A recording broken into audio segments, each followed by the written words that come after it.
এবং এটা তো নিউজও হয়েছে যে সরকারি চাকরিতে কোটা সংস্কার চেয়েছিল, এখন নিজেরাই হয়ে গেছে সরকার।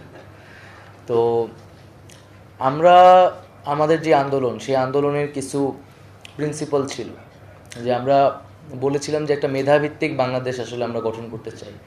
তাই আমরা মনে করেছিলাম যে সরকারি চাকরিতে মেধাটা প্রায়োরিটি থাকা উচিত।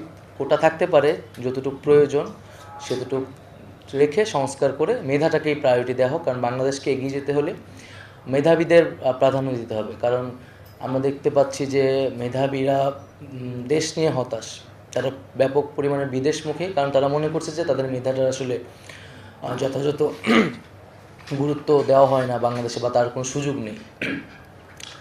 দ্বিতীয়ত, আমরা এই যে একটি অভ্যুত্থান আসলে হয়ে গেল একটা কোটা সংস্কার আন্দোলন থেকে, এটা একটা রাষ্ট্রীয় একটা ন্যাশনাল মুভমেন্টে পরিণত হইল। এর এর একটা অ্যাসপাইরেশন আছে, একটা আকাঙ্ক্ষা আছে যে এত এত মানুষ আসলে নেমেছে, শহীদ হয়েছে, রক্ত দিয়েছে।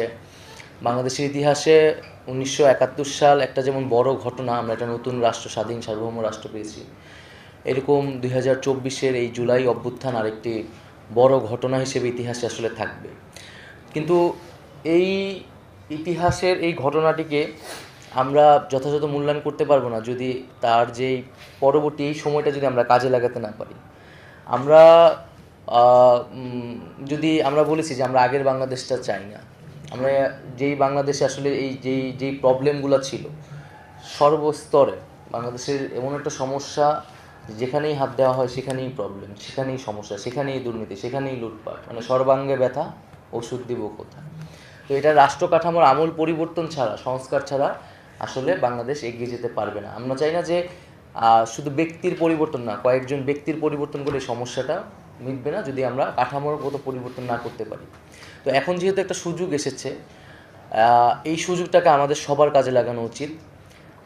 ছাত্ররা, সাধারণ মানুষরা তাদের যেই রোল, তাদের যে ভূমিকা, তারা সেটা পালন করেছে, রাজপথে তারা সেটা করে দেখিয়েছে, বা সামনেও করে দেখাবে।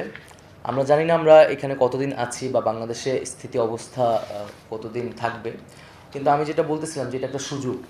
তো সাধারণ মানুষ, ছাত্ররা তাদের জায়গা থেকে করেছে, এখন আপনারা যারা ব্যুরোক্রেট, আপনারা যারা অভিজ্ঞ, আপনাদের সামনে এখন এই সুযোগটা আসছে। আপনারা এখন এই সুযোগটাকে কতটা কাজে লাগাবেন দেশের স্বার্থে, জনগণের স্বার্থে।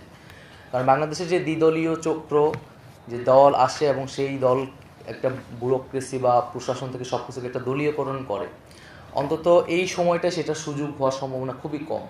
কারণ আমরা আসলে তো কোনো দল নই এখন, এবং আমরা একটা কমিটমেন্টের ভিতর দিয়ে, একটা অভ্যুত্থানের ভিতর দিয়ে আসলে এসেছি।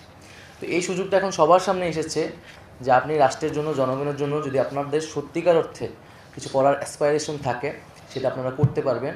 আমার কাজ হচ্ছে সেটাকে অ্যাপ্রুভ করে দেওয়া। আমি এখানে এসেছি একটা জনগণ যা চায়, তা সেই সাধারণ মানুষের বক্তব্যটা, তার আকাঙ্ক্ষাটা, তাদের দাবিগুলো আমি এখানে উত্থাপন করব, এবং আপনাদের কাজ হচ্ছে সেটাকে বাস্তবায়ন করা, বা আপনাদের জায়গা থেকে যদি আপনাদের প্রস্তাবনা থাকে সেইটা আমি আমার জায়গা থেকে সেই অনুযায়ী কাজ করব।